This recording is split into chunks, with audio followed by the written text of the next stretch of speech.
Dokters Sonder Grense sê Ebola is 'n virus wat eintlik maklik onder beheer gehou kan word, as die regte stappe gevolg word.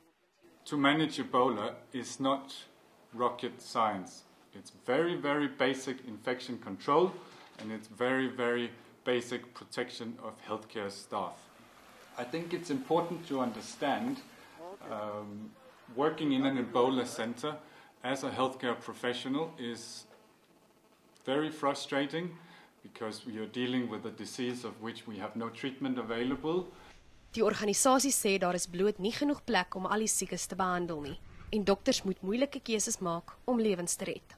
As a team, we had to make the decision that we were no longer going to resuscitate any children besides neonates, because the risk of body fluid exposure and the possible benefits just didn't weigh up. I've had a situation where I was expecting one child to be dropped off at our unit, opened the ambulance and there were 2 kids.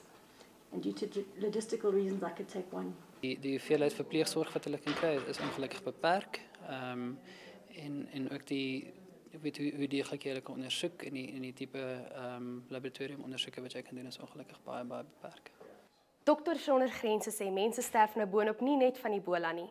Dokters daar is ook ligtig om gewone operasies te doen, weens vrees vir die virus. En dit lei na selfs nog meer sterftes. Carla Coetzee, E-nuus, Johannesburg.